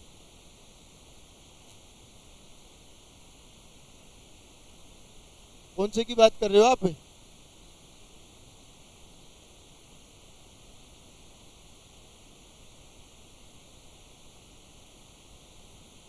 एक बार आप नंबर बताओ कौन से कंपाउंड की बात कर रहे हो? जितने भी कंपाउंड सामने हैं उनमें से कौन से कंपाउंड की बात कर रहे हो आप? अनीता कौन से नंबर के कंपाउंड की बात कर रहे हो आप? अच्छा ये वाला, हाँ सही कह रहे हो। अच्छा मैंने गलती से नंबर दे रखा था, वो भी 4 नंबर का है। इसकी 7 कैसे बनेंगी भाई? इसकी 7 कैसे बनेंगी? देखो 3 तो इस टाइप की हो जाएंगी। तो देखो आप थोड़ा सा समझा करो चीजों को, मैं बताता हूँ आपको। अगर रेजोनेटिंग स्ट्रक्चर की बात करें तो 5 से ज़्यादा नहीं बन सकती इसकी रेजोनेटिंग स्ट्रक्चर, ये मान लो आप। 5 से ज़्यादा इसलिए नहीं बन सकती क्योंकि देखो रिंग में 3 जगह पॉजिटिव आएगा, एक बार यहाँ पे, एक बार यहाँ पे और एक बार यहाँ पे, 3 तो ये स्ट्रक्चर हो जाएंगी। एक ये स्ट्रक्चर है ही, और जो 5वीं स्ट्रक्चर होगी वो डबल बॉन्ड की पोजीशन चेंज हो जाएगी, तो 5 रेजोनेटिंग स्ट्रक्चर बनेंगी। ध्यान रख लेना इस बात का। कितनी रेजोनेटिंग स्ट्रक्चर बनेंगी? 5 रेजोनेटिंग स्ट्रक्चर बनेंगी। क्यों बनेंगी समझ में आ गया होगा, क्योंकि 3 बार पॉजिटिव आएगा ऑर्थो और पैरा पे। 2 ऑर्थो है, एक पैरा, तो 3 स्ट्रक्चर तो ये बनेंगी। एक स्ट्रक्चर ये ओरिजिनल है और लास्ट स्ट्रक्चर ये डबल बॉन्ड यहाँ पे, ये डबल बॉन्ड यहाँ पे और ये डबल बॉन्ड यहाँ पे। तो total 5 number of resonating structure बन जाए। ठीक है, इसके बाद हम लोग बात करते हैं, देखो इसमें ये आप सबको पता ही है, नेगेटिव चार्ज किधर जाएगा? डबल बॉन्ड की तरफ जाएगा, और डबल बॉन्ड किधर जाएगा? फिर इस कार्बन के पास, और इस कार्बन पे आएगा तो किस में कन्वर्ट हो जाएगा? ये नेगेटिव में कन्वर्ट हो जाएगा। तो यहाँ पे जो कंडीशन आएगी वो ये वाली आ जाएगी, आपकी चेक कर लेना। फिर ये नेगेटिव चार्ज वापस डबल बॉन्ड की तरफ जाएगा, और वापस डबल बॉन्ड की तरफ जाएगा तो देखो अब की बार नेगेटिव चार्ज यहाँ पे आ जाएगा, डबल बॉन्ड और ये CH2। ठीक है, इसके बाद ये वाला नेगेटिव चार्ज यहाँ पे, तो ये इलेक्ट्रॉन यहाँ पे, और ये जो फाइनली जो स्ट्रक्चर बनेगी इसकी, इस रेजोनेटिंग स्ट्रक्चर से, वो ये वाली हो जाएगी। यहाँ पे आपका CH2 आ जाएगा। चेक कर लो आप लोग। और एक फाइनल स्ट्रक्चर और बस सब कुछ पता है आप लोगों को, बस हम लोग पॉसिबिलिटीज सर्च कर रहे हैं कि किस टाइप से, किस मॉलिक्यूल में किस टाइप का रेजोनेंस हो सकता है। ये देखो एक एग्जांपल और लिखा है मैंने, और ये सबको पता है, ये पाई बॉन्ड और फ्री रेडिकल का रेजोनेंस शो करेगा। किस किस में होगा? इसमें जो रेजोनेंस होगा वो किस किस के बीच होगा?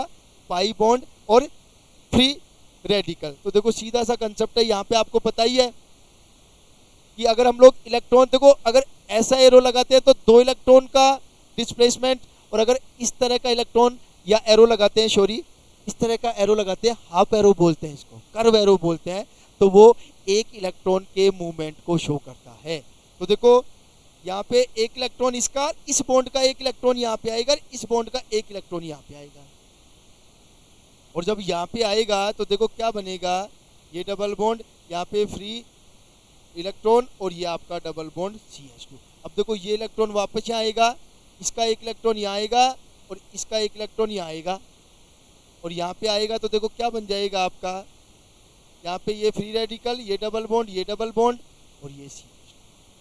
देखो ध्यान से समझ लेना, मैंने तीसरे एक चौथे नंबर की बात बताई थी कि सारी की सारी जो रेजोनेटिंग स्ट्रक्चर होंगी उनमें नंबर ऑफ अनपेयर्ड इलेक्ट्रॉन हमेशा सेम रहेंगे। तो देखो इसमें भी एक, इसमें भी एक, इसमें भी एक, और जब इसकी आगे और रेजोनेटिंग स्ट्रक्चर बनेंगी उसमें भी एक ही इलेक्ट्रॉन रहेगा। ये तो यहाँ पे फ्री रेडिकल आ गया है, यहाँ पे CH2 आ गया है, सही है। और फाइनली ये इलेक्ट्रॉन यहाँ पे, इसका एक इलेक्ट्रॉन यहाँ पे और एक इलेक्ट्रॉन यहाँ पे। तो जो पहली स्ट्रक्चर थी उसकी सेम स्ट्रक्चर यहाँ पे बन जाएगी, बस डबल बॉन्ड की पोजीशन चेंज। ये CH2 और ये आप लोग चेक कर लो अच्छी। क्लियर है? तो जितनी भी पॉसिबिलिटी थी उनके एक एक 2-2 एग्जाम्पल हमने डिस्कस कर लिए हैं कि किस टाइप से इनमें रेजोनेंस पॉसिबल होगा। ठीक है, आगे चलते। अब देखो जो लास्ट वाला मैंने एग्जाम्पल बताया था, देखो इसके पास वैकेंट p ऑर्बिटल है, रिक्त p ऑर्बिटल है या रिक्त p कक्षक है। ठीक है, तो ये ऑक्सीजन अपना लोन पेयर इसके वैकेंट p ऑर्बिटल में दे देगा, और वैकेंट p ऑर्बिटल में दे देगा तो ये क्या बन जाएगा? ये वाली स्ट्रक्चर बन जाएगी। चेक कर लो, ये दोनों स्ट्रक्चर एक दूसरे की रेजोनेटिंग स्ट्रक्चर, जो लास्ट वाला रेजोनेंस का टाइप था उसके एग्जाम्पल है। ठीक है, और यहाँ पे बात करें तो देखो वही सेम कहानी, इसका लोन पेयर इसके वैकेंट p ऑर्बिटल, कार्बन के पास कौन सा ऑर्बिटल वैकेंट होता है? p ऑर्बिटल, इसके p ऑर्बिटल में और इसके p ऑर्बिटल में जाएगा तो इसकी जो रेजोनेटिंग स्ट्रक्चर बनेगी वो बन जाएगी NH डबल बॉन्ड CH2 और इस पे पॉजिटिव चार्ज। ये आप लोग समझ लो, ये जितनी भी पॉसिबिलिटीज थी मैंने सारी पॉसिबिलिटीज बता दी हैं आपको कि किस किस टाइप की पॉसिबिलिटीज हो सकती है रेजोनेंस में। एक बार यहाँ तक आप लोग चेक कर लो, अगर यहाँ तक किसी को कोई भी कंफ्यूजन हो तो आप लोग पूछ लो। अगर यहाँ तक किसी को कोई भी कंफ्यूजन हो तो आप लोग पूछ लो, अदरवाइज फिर हम लोग कुछ क्वेश्चंस डिस्कस करें।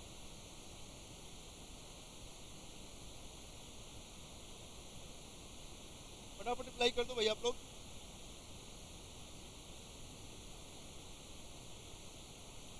अगर किसी को कोई इश्यू हो यहाँ तक तो आप लोग पूछ लो। जितनी भी पॉसिबिलिटीज थी रेजोनेंस की वो सारी पॉसिबिलिटीज मैंने बता दी है। चले आगे, चलो आगे चलते हैं फिर। चलो अब आप लोग फटाफट ये रिप्लाई कर दो कि इनमें से किस किस में रेजोनेंस पॉसिबल है और किस किस में रेजोनेंस पॉसिबल नहीं है। फटाफट रिप्लाई करो आप लोग।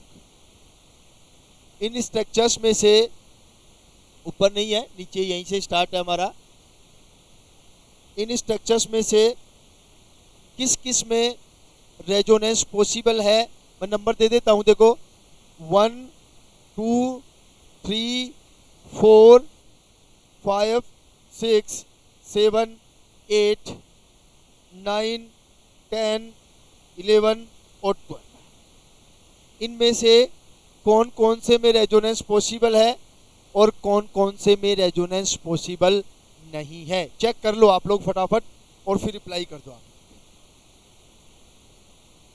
कौन कौन से में रेजोनेंस पॉसिबल है और कौन कौन से में रेजोनेंस पॉसिबल नहीं है। फटाफट रिप्लाई करो आप लोग। जो भी कंपाउंड आपके सामने हैं उन कंपाउंड्स में से कौन से कंपाउंड में रेजोनेंस पॉसिबल है और कौन से कंपाउंड्स में रेजोनेंस पॉसिबल नहीं है। एक चीज़ और डिस्कस करेंगे हम लोग यहाँ पे कि अगर सपोज कोई भी लोन पेयर है या नेगेटिव चार्ज है तो वो रेजोनेंस में जाएगा तो उसका डीलोकलाइजेशन होगा, सबको पता है। अगर वो रेजोनेंस में जा रहा है तो उसको बोलते हैं डीलोकलाइजेशन, मतलब वो नेगेटिव चार्ज या पॉजिटिव चार्ज डीलोकलाइज्ड हो रहा है, हिंदी में बोलते हैं विस्थानीकृत।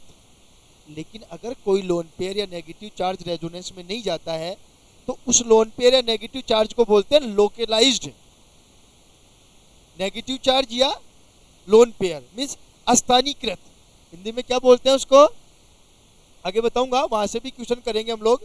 एक होता है स्थानीकृत और एक होता है विस्थानीकृत।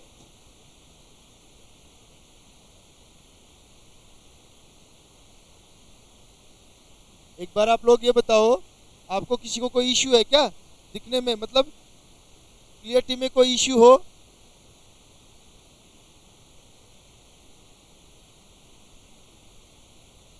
इतना शायद आपकी तरफ से ही है।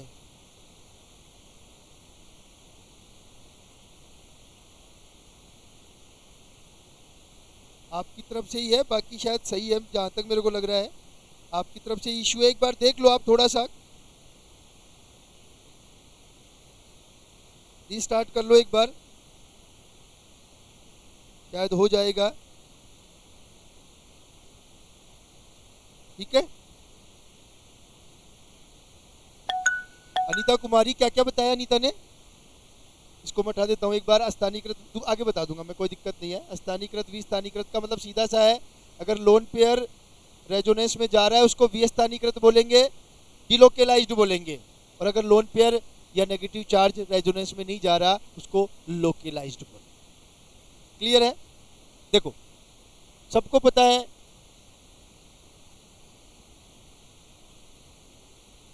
ये वाला बॉन्ड यहाँ पे, ये वाला बॉन्ड यहाँ पे, तो इसमें रेजोनेंस पॉसिबल होगा। सही है?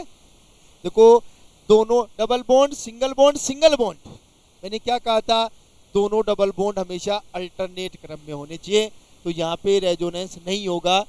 यहाँ पे सबको पता है, देखो अगर इसकी भी बात करें तो ये स्ट्रक्चर ऐसी है तो ये भी बॉन्ड इन्वॉल्व होगा, तो इसमें भी रेजोनेंस पॉसिबल होगा। ठीक है, यहाँ की बात करें तो देखो यहाँ पे ये नेगेटिव चार्ज रेजोनेंस में नहीं है, लेकिन इसका लोन पेयर इस डबल बॉन्ड के साथ रेजोनेंस में चला जाएगा, तो इसमें रेजोनेंस होगा, इसमें नहीं होगा, इसमें होगा, इसमें भी होगा रेजोनेंस। क्लियर है? यहाँ पे देखो ये लोन पेयर इस डबल बॉन्ड के साथ रेजोनेंस में जाएगा तो इसमें भी रेजोनेंस होगा। अब ध्यान रखना ये लोन पेयर इस डबल बॉन्ड के साथ रेजोनेंस में नहीं जाएगा, और अगर डबल बॉन्ड रेजोनेंस में नहीं जाएगा उस डबल बॉन्ड को बोलते हैं लोकेलाइज्ड डबल बॉन्ड, सॉरी उस लोन पेयर को बोलते हैं लोकेलाइज्ड या स्थानीकृत। ये ध्यान रख लेना हमेशा अच्छी तरह से। क्लियर है? 7वें नंबर का बताओ आप लोग कि इसमें ध्यान से समझना, इसमें रेजोनेंस होगा कि नहीं होगा। 7वें नंबर का रिप्लाई करो आप लोग फटाफट। क्या होगा? 7वें नंबर का रिप्लाई कर दो आप लोग फटाफट। देखो ध्यान से समझना, अब 7वें नंबर में रेजोनेंस नहीं होगा। देखो ध्यान से समझना, ये नेगेटिव चार्ज इधर नहीं जा सकता क्योंकि ऑक्सीजन के पास वैकेंट पी या डी ऑर्बिटल नहीं है। ये ध्यान रख लेना, इसमें रेजोनेंस नहीं होगा। लेकिन ध्यान रखना इसमें रेजोनेंस होगा। इसमें रेजोनेंस इसलिए होगा कि ये नेगेटिव चार्ज इधर चला जाएगा। क्यों चला जाएगा? क्योंकि सल्फर के पास वैकेंट डी ऑर्बिटल होते हैं। अच्छी तरह से समझ लेना इस बात को। देखो यहाँ पे रेजोनेंस नहीं होगा क्योंकि नेगेटिव चार्ज इधर नहीं जा सकता, क्योंकि ऑक्सीजन के पास ना तो वैकेंट पी ऑर्बिटल है ना डी। डी का तो मतलब ही नहीं बनता। ठीक है? लेकिन यहाँ पे रेजोनेंस होगा क्योंकि ये नेगेटिव चार्ज इधर जाएगा। किसमें जाएगा? सल्फर के वैकेंट डी ऑर्बिटल में जाएगा। सल्फर के वैकेंट डी ऑर्बिटल में जाएगा। क्लियर है? तो इसमें नहीं होगा, इसमें होगा। ये ध्यान रख लेना। आगे चलते हैं। देखो इसमें रेजोनेंस होगा कि नहीं होगा बताओ फटाफट आप लोग। इसमें 9 नंबर के कंपाउंड में रेजोनेंस होगा कि नहीं होगा? फटाफट रिप्लाई कर दो आप लोग। 9 नंबर के कंपाउंड में रेजोनेंस होगा कि नहीं होगा? ध्यान रखना इसमें भी रेजोनेंस नहीं होगा क्योंकि ये नेगेटिव चार्ज इधर आएगा लेकिन फिर जाएगा कहाँ? इसके पास वैकेंट ऑर्बिटल नहीं है। तो ध्यान रखना इसमें रेजोनेंस नहीं होगा। जबकि अगर हम लोग इसकी बात करें तो इसमें रेजोनेंस होगा। और क्यों होगा? क्योंकि ये नेगेटिव चार्ज इसके पास आएगा, क्योंकि क्लोरीन के पास वैकेंट डी ऑर्बिटल होते हैं। अच्छी तरह से माइंड में सेट कर लेना। इसीलिए ध्यान रखना अगर CF3 और CCl3 की स्टेबिलिटी की बात की जाए तो ध्यान रखना CCl3 माइनस ज़्यादा स्टेबल होता है CF3 से। क्यों होता है? क्योंकि इसमें रेजोनेंस नहीं होता है, इसमें रेजोनेंस होता है। ये चीज़ क्लियर कर लेना आप लोग अच्छी तरह से। बात समझ में आ गई है कि किसमें रेजोनेंस होगा, इसमें क्यों नहीं होगा, इसमें क्यों होगा। आगे चलते हैं। देखो इसकी बात करते हैं। अब आपको सबको पता है कि बोरोन जो है उसके पास वैकेंट पी ऑर्बिटल होता है। कौन सा ऑर्बिटल है? वैकेंट पी ऑर्बिटल है। तो वैकेंट पी ऑर्बिटल होने की वजह से ये पाई बॉन्ड इधर शिफ्ट हो जाएगा। इधर शिफ्ट होकर के किस में जाएगा? ये बोरोन के वैकेंट पी ऑर्बिटल में जाएगा। और अगर इस तरह से जाएगा तो इसकी रेजोनेटिंग स्ट्रक्चर कैसे बनेगी मैं बता देता हूँ आप लोगों को। क्या बनेगी इसकी रेजोनेटिंग स्ट्रक्चर? देखो CH2 positive charge, CH double bond BH2 इस पे नेगेटिव। तो ध्यान रखना इसमें भी रेजोनेंस पॉसिबल होगा। और लास्ट वाली स्ट्रक्चर इसमें भी रेजोनेंस पॉसिबल होगा। क्यों पॉसिबल होगा? कि ये बॉन्ड टूट करके इधर शिफ्ट हो जाएगा। और जब ये बॉन्ड टूट करके इधर शिफ्ट होगा तो क्या स्ट्रक्चर बनेगी इसकी रेजोनेटिंग? CH, ये C डबल बॉन्ड NH और इस पे आ जाएगा आपका पॉजिटिव चार्ज। ये भी आप लोग नोट कर लो अच्छी तरह से। तो एक बार जितनी भी पॉसिबिलिटीज है सारे एग्जाम्पल मैंने बता दिए आपको। आपको ये जज करना है कि अगर नेगेटिव या जो लोन पेयर है वो रेजोनेंस में जाएगा कि नहीं जाएगा। तो सामने कंडीशंस होनी चाहिए। वैकेंट पी ऑर्बिटल होना चाहिए, वैकेंट डी ऑर्बिटल होना चाहिए, कुछ भी सिचुएशन हो लेकिन उस लोन पेयर के लिए कोई ना कोई वैकेंट पोजीशन होनी चाहिए। क्लियर है? तो ये सारी चीजें आपको ध्यान रखनी है ड्यूरिंग द रेजोनेंस। कोई भी किसी भी तरह का जो एग्जाम में क्वेश्चन पूछा जा सकता है, पॉसिबिलिटीज पूछी जा सकती है रेजोनेंस को। एक और चीज जो हमें बतानी है, अभी मैंने आपको कहा था कि अगर कोई लोन पेयर या नेगेटिव चार्ज रेजोनेंस में जाता है, इट मीन्स उस नेगेटिव चार्ज का डीलोकेलाइजेशन हो रहा है। और अगर कोई लोन पेयर या नेगेटिव चार्ज रेजोनेंस में नहीं जाता है तो हम लोग ये बोलते हैं कि उस नेगेटिव चार्ज का डीलोकेलाइजेशन नहीं हो रहा है, वो नेगेटिव या पॉजिटिव चार्ज जो है वो लोकेलाइज्ड है, स्थानीकृत है। ध्यान रखना, दो वर्ड हिंदी में स्थानीकृत और विस्थानीकृत, इंग्लिश में है लोकेलाइज्ड और डीलोकेलाइज्ड। बस कंसेप्ट एक ही है कि अगर कोई lone pair positive charge, negative charge या सिंगल इलेक्ट्रॉन अगर रेजोनेंस में जा रहा है उसको बोलेंगे डीलोकेलाइज्ड, और अगर रेजोनेंस में नहीं जा रहा है उसको बोलेंगे लोकेलाइज्ड। चाहिए? तो आपके सामने जितने भी एग्जाम्पल मैंने लिखे हैं आपको ये बताना है कि इनमें से कौन सा लोन पेयर या नेगेटिव चार्ज या पॉजिटिव चार्ज जो भी है, जैसे इसमें ये लोन पेयर है, इसमें ये वाला लोन पेयर है, इसमें ये वाला लोन पेयर है, इसमें ये फ्री रेडिकल है, इसमें नेगेटिव चार्ज है, इसमें पॉजिटिव चार्ज है, इसमें लोन पेयर है, इसमें भी लोन पेयर है, इसमें ये लोन पेयर है और ये लोन पेयर है, इसमें ये नेगेटिव चार्ज है और इसमें जो है ये लोन पेयर है। तो अब आपको ये बताना है जो जो मैंने राउंड किया है उनमें से कौन सा स्थानीकृत है और कौन सा विस्थानीकृत है, मीन्स कौन सा लोकेलाइज्ड है और कौन सा डीलोकेलाइज्ड है।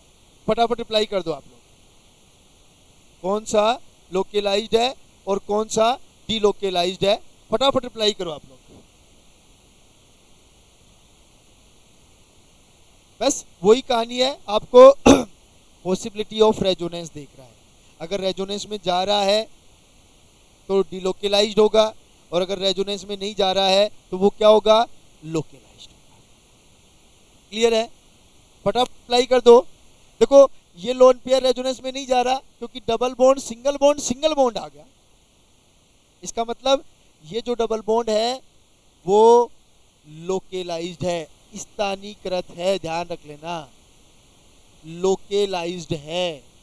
जबकि ये वाला लोन पेयर क्या होगा? इसके साथ रेजोनेंस में जाएगा, मीन्स ये वाला कैसा है?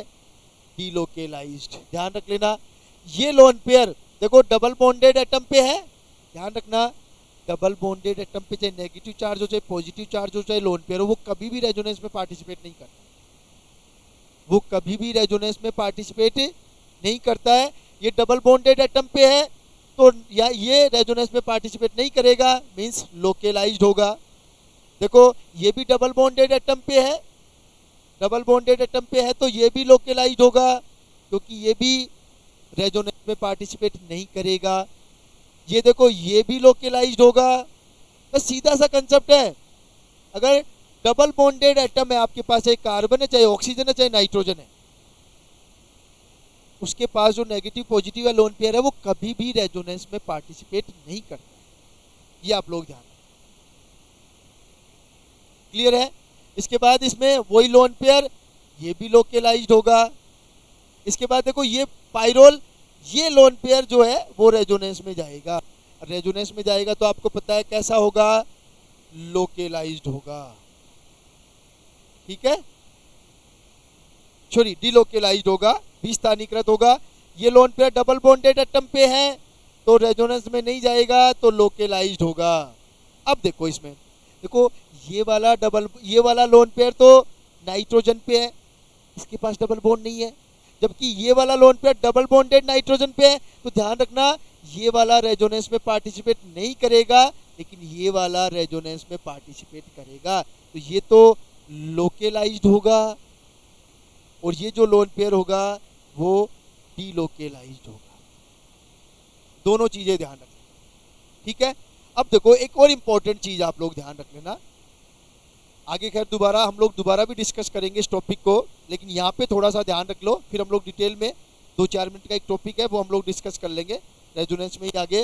देखो ये नेगेटिव चार्ज और ये लोन पेयर, ये नेगेटिव चार्ज और ये लोन पेयर, ध्यान रखना ये नेगेटिव चार्ज कभी भी रेजोनेंस में नहीं जाएगा। क्यों नहीं जाएगा मैं आगे बताऊंगा। एक रूल होता है जिसको बोलते हैं ब्रेड्थ रूल। कौन सा रूल बोलते हैं? ब्रेड्थ रूल, ऐसा कुछ होता है हिंदी में, ध्यान रखना। ब्रेड्थ रूल होता है। वो रूल ये कहता है, देखो पहले तो ये बताऊं, इस स्ट्रक्चर को हम लोग ऐसे भी लिख सकते हैं। देखो ध्यान से समझ लेना आप लोग एक बार, इस स्ट्रक्चर को हम लोग ऐसे भी लिख सकते हैं। और देखो ये जो दोनों कार्बन है इनको बोलते हैं ब्रिज हेड कार्बन। कौन सा कार्बन बोलते हैं? Bridge head carbon. ये आप लोग ध्यान, कौन सा कार्बन बोलते हैं? ब्रिज हेड कार्बन बोलते हैं। और इस ब्रिज हेड कार्बन पर ध्यान रख लेना अच्छी तरह से, क्योंकि देखो एक चीज आप लोग हमेशा ध्यान रख लेना, मैं बता देता हूँ आपको 2-3 चीजों का पता है। कार्बन का हाइब्रिडाइजेशन अगर sp3 है तो टेट्राहेड्रल स्ट्रक्चर होगी, और अगर sp2 है तो ट्राइगोनल प्लेनर होगी। अब आप लोग देखो कि अगर ये वाला, एक बार ऊपर वाले पोर्शन को हटा देता हूँ यहाँ से, यहाँ पे थोड़ा सा समझा देते हैं आपको। देखो क्या है इसमें, मैं बता देता हूँ कि अगर हम लोग इसको अगर रेजोनेंस में लेके जाएंगे तो देखो क्या बनेगा आपका, एक तरह से ये वाली स्ट्रक्चर बनेगा, ये डबल बॉन्ड और ये O नेगेटिव। इस कंडीशन में इस कार्बन का हाइब्रिडाइजेशन sp2 है, और आपको पता है कि अगर sp2 है तो इसकी स्ट्रक्चर कैसी होनी चाहिए? ट्राइगोनल प्लेनर, समतल त्रिकोणीय होनी चाहिए, सही बात है। लेकिन आपको पता है इस कंडीशन में ये समतल त्रिकोणीय हो ही नहीं सकती, ये तो पायरामिडल स्ट्रक्चर है। पायरामिडल स्ट्रक्चर मतलब तीनों बॉन्ड नीचे की तरफ है, जैसे अमोनिया की स्ट्रक्चर होती है, एक बॉन्ड, दूसरा बॉन्ड और ये तीसरा बॉन्ड। तो अब देखो दो चीजें एक साथ नहीं चलेंगी, कि या तो ये डबल बॉन्ड नहीं आएगा, अगर डबल बॉन्ड आएगा तो इस कार्बन की स्ट्रक्चर, देखो दो चीजें हैं, या तो ये डबल बॉन्ड नहीं आएगा, और एक क्यों नहीं आएगा? क्योंकि यहाँ पे कार्बन का हाइब्रिडाइजेशन sp2 और sp2 तो ट्राइगोनल प्लेनर होनी चाहिए। और अगर ये डबल बॉन्ड आता है तो इसका मतलब फिर sp2 हाइब्रिडाइज कार्बन की स्ट्रक्चर ट्राइगोनल प्लेनर नहीं होती है, जबकि सबको पता है कि sp2 हाइब्रिडाइज जो कार्बन होता है उसकी स्ट्रक्चर ट्राइगोनल प्लेनर ही होती है। इसलिए ये डबल बॉन्ड कभी भी एग्जिस्ट नहीं करता है यहाँ पे। इसका मतलब ये नेगेटिव चार्ज इसमें रेजोनेंस में नहीं जाएगा, ये ध्यान रखना। ब्रेड्थ रूल के बारे में बता दूंगा आपको थोड़ा सा, बाकी समझ में आ ही गया होगा। लेकिन देखो ये नाइट्रोजन रेजोनेंस में जाएगा। ये क्यों जाएगा? क्योंकि सबको पता है नाइट्रोजन की स्ट्रक्चर पायरामिडल हो सकती है, ये समझने की बात है। कार्बन की स्ट्रक्चर पायरामिडल नहीं हो सकती, इसलिए ये नेगेटिव चार्ज रेजोनेंस में नहीं जाएगा। जबकि नाइट्रोजन की स्ट्रक्चर पायरामिडल होती है, सबको पता है, अमोनिया में होती है, सही है। तो ये लोन पेयर रेजोनेंस में जाएगा। ध्यान रखना ये नेगेटिव चार्ज लोकेलाइज्ड है, अच्छी तरह से समझ लेना भाई। और ये लोन पेयर जो है वो डीलोकेलाइज्ड है, क्योंकि ये रेजोनेंस में जाएगा। यहां तक आप लोग समझ लो एक बार। दो चीजें जो मोस्ट इंपॉर्टेंट मैंने बताई है, कहां पर रेजोनेंस की पॉसिबिलिटी है, अच्छी तरह से समझ लेना। देखो छोटी छोटी चीजें पता भी नहीं चलेगा कहां से पूछ लिया, और सीधे 2 नंबर का नुकसान हो जाएगा। और दूसरा जो मोस्ट इंपॉर्टेंट पार्ट है वो ये है कि कौन सा लोन पेयर या कौन सा नेगेटिव चार्ज लोकेलाइज्ड है और कौन सा डीलोकेलाइज्ड है। दोनों चीजें आप लोग समझ लो। अगर दोनों चीजों में किसी को कोई भी प्रॉब्लम हो तो आप लोग पूछ लो, अदरवाइज हम लोग आगे चलेंगे। फटाफट रिप्लाई कर दो आप लोग, आगे तो फिर टॉपिक थोड़ा सा लंबा होगा, इसलिए हम लोग यहीं खत्म करेंगे आज। तो एक बार अगर दोनों चीजों में कोई दिक्कत हो किसी को भी, पॉसिबिलिटी ऑफ रेजोनेंस, कहाँ पे रेजोनेंस पॉसिबल है और कहाँ पे रेजोनेंस पॉसिबल नहीं है, और दूसरा कौन सा लोन पेयर या नेगेटिव चार्ज लोकेलाइज्ड है और कौन सा डीलोकेलाइज्ड है, फटाफट रिप्लाई कर दो। अगर कोई इश्यू नहीं है तो कल हम लोग फिर बात करेंगे हमारा next topic stability of resonating structures की, इसकी बात करेंगे। Stability of resonating structures. एक बार यहाँ तक देख लो, अगर कोई इश्यू हो तो आप लोग पूछ लो, अदरवाइज हम लोग ख़त्म करें आज की क्लास को, क्योंकि फिर वो लंबा टॉपिक है, लगभग आधा पौन घंटा चाहिए हमें स्टेबिलिटी ऑफ रेजोनेटिंग स्ट्रक्चर्स में। कल उसको हम लोग अच्छे से स्टार्ट करेंगे। कैसे भी विद इन दिस वीक हमें इस पूरे जीओसी को एक बार कोशिश करना है, हम लोग इसको समेटने की कोशिश करें, हो भी जाएगा, क्योंकि हमें कोई बहुत ज़्यादा डेप्थ में डिस्कस भी नहीं करना है। नॉर्मली हमें हमारे स्टैंडर्ड को ध्यान रखना है कि आरपीएससी कहाँ तक पूछ सकता है। कोई इशू नहीं है किसी को भी, तो ख़त्म करें आज की क्लास हम लोग।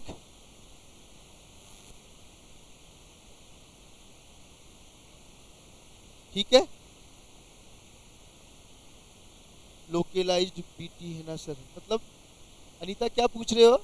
लोकलाइजेशन बताना सर। अच्छा, लोकलाइजेशन मैंने बताया ना, बस सीधा सा कंसेप्ट है अनीता, कि कोई भी लोन पेयर या नेगेटिव चार्ज अगर रेजोनेंस में जा रहा है, ठीक है, तब तो वो डीलोकलाइज्ड हो जाएगा, विस्थानीकृत हो जाएगा।